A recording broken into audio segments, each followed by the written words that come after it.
এটা হচ্ছে আমাদের রুম। একটা ডাবল বেড আর একটা সিঙ্গেল বেড রয়েছে।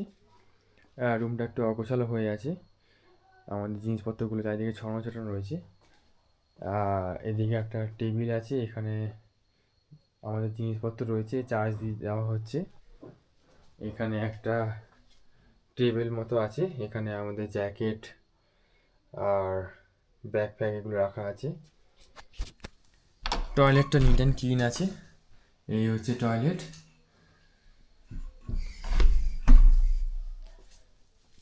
আর রুমের এই হচ্ছে ডেকোরেশন। রুমের কন্ডিশন দারুণ। এইদিকে একটা আয়না আছে। Good morning from Pabong view homestay. এই যে আমরা এখন ম্যাক্সিমামলি ঘুমিয়ে আছি, আমি উঠে পড়েছি। আজকে আমাদের এখান থেকে বাড়ি ফেরার কথা আছে, তো 7টার মধ্যে বেরোনোর কথা ছিল। এখনও সবাই ঘুমাচ্ছে নাক ডেকে, তো দেখা যাক সবাই কখন ওঠে, তারপর আমরা রেডি হয়ে এখান থেকে বেরোবো। তো এই হচ্ছে আমাদের হোমস্টেটা, এটা হচ্ছে এন্ট্রান্স।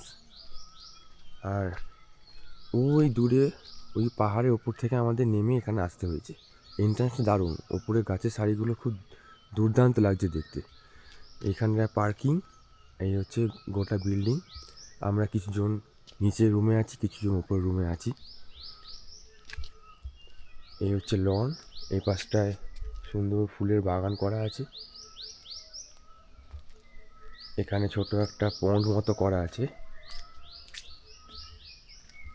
এই জিনিসটা, এখানে একটা দোলনা আছে, তোমরা চাইলে এখানে বসে একটু রিল্যাক্স করতে পারবে। আর ব্যালকনি আছে ওপরের রুমগুলোয়, নিচেরগুলোয় নেই। ওপরে ওঠার এন্ট্রান্স এইটা, আর ওপাশেরটা ওইদিকে। অ্যাকচুয়ালি এই হোমস্টেটার আসল নাম ডিভাইন ভিউ হোমস্টে। তো এটা হচ্ছে এর অরিজিনাল নাম, বাট এখানকার লোকেরা একে পাবং ভিউ হোমস্টে বলে বেশি জানে। তো সেই জন্য যখন তোমরা এই হোটেলটা বুক করবে, ডিভাইন ভিউ হোমস্টে বলে অনলাইনে দেখাবে, বাট এখানে আসার সময় লোকালদেরকে জিজ্ঞেস করতে হবে পাবং ভিউ হোমস্টে। এখানে আরও একটা হোমস্টে আছে, সেটা পাবং হোমস্টে, সেটা আর একটু নিচের দিকে। তো দুটোর মধ্যে কনফিউশন হয়ে যায়, তাই জন্য পাবং ভিউ হোমস্টে বলে লোকালদের থেকে তোমরা হেল্প নিয়ে এই জায়গাটা আসতে পারো, কারণ গুগল ম্যাপে অনেক সময় ঠিকঠাক ডিরেকশন দেখায় না। ও তোমাদেরকে আরেকটা জিনিস দেখিয়ে দিই, এই ঠিক রুম থেকে বেরোনোর পরেই সামনে আমাদের ঠিক এই ভিউটা পড়ে। মানে আমরা কালকেও মেঘলা পেলাম, আজকেও মেঘলা, নারে ওই দিকটায় পুরো কালিম্পং সিটিটা দেখা যায়। মানে আজকেও মেঘলা, কুয়াশা রয়েছে। যদি ক্লিয়ার থাকতো দারুণ লাগতো। আর নিচে পুরো খাদ ওই দিকটা। তাহলে চলো আমরা রেডি হয়ে লাগেজ ফাগেজ সেট আপ করে নিয়ে তোমাদের সঙ্গে দেখা হচ্ছে মোটর ব্লগিং সেট আপে। সবাই গিয়ার আপ হয়ে গেছে, আমারও গাড়ি রেডি। এবার এখান থেকে বেরোনো হবে। ফাইনালি প্রচুর লেট হয়ে গেল, প্রায় 10:30 বেজে গেছে। অ্যাজ ইউজুয়াল আজকেও দেখতে পাচ্ছ পুরো চারিদিকে পুরো ফগে ঢেকে গেছে। সকালে যখন বেরোলাম ক্লিয়ার ছিল আকাশ, নিমিষের মধ্যে পুরো ফগে ঢেকে গেল। তো আমরা হোমস্টে থেকে অনেকটাই ওপরে উঠে আবার ডাউনে নামবো এখন। তো একটা পয়েন্ট দাঁড়িয়ে আছি, পিছনে কয়েকটা বাইক এসে গেছে, আরও দুজনের জন্য ওয়েট করা হচ্ছে, আসলে আমরা বেরিয়ে যাব। আমরা এই দোকানটায় দাঁড়িয়েছিলাম, একটু হালকা করে কিছু খাওয়া দাওয়া করে নিলাম। মোমো, এখানে সেলুটি বলে যে গোল গোল গোল গোল জিনিসগুলো, জানি না ক্যামেরা কতটা আসলো, চাল দিয়ে একটা জিলাপির মতন করে ভেজে জিনিসটা বানানো, বেশ ভালো খেতে। তো এগুলো সব আমরা খাওয়া দাওয়া করে নিলাম, এবারে আস্তে আস্তে এগোবো সামনের দিকে।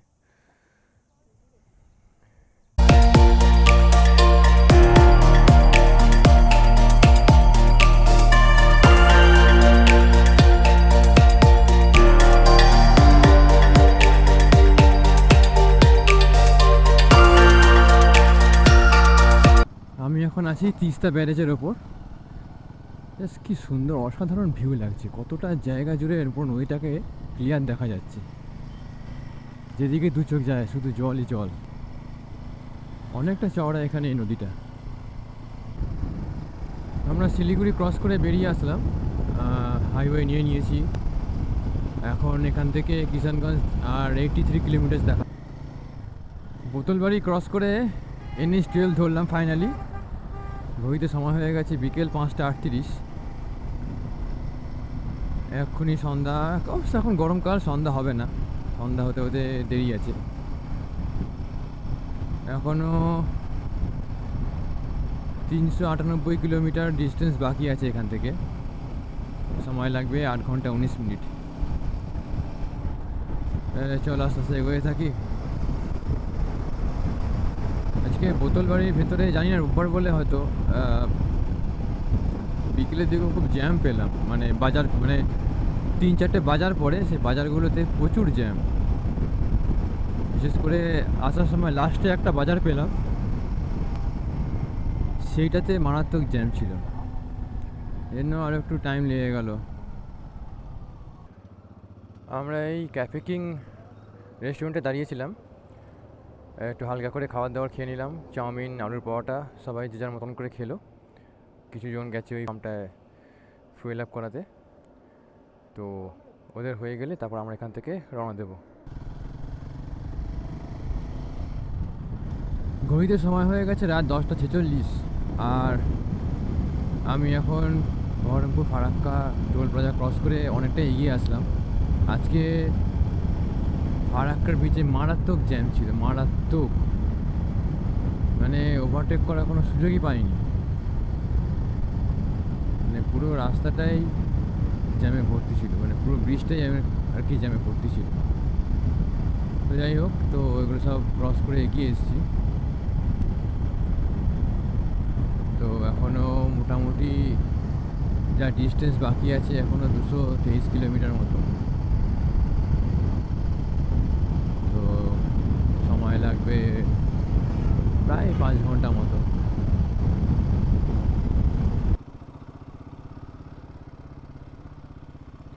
বাড়ির কাছাকাছি চলে এসেছি।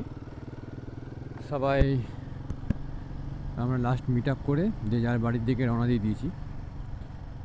তো আমি আমার ভিডিওটা এখানেই শেষ করছি। তোমরা আমায় কমেন্ট করে বলো তোমাদের এই ভিডিওটা কেমন লাগলো। দেখা হচ্ছে খুব শীঘ্রই পরের ভিডিওতে। Till then, good by.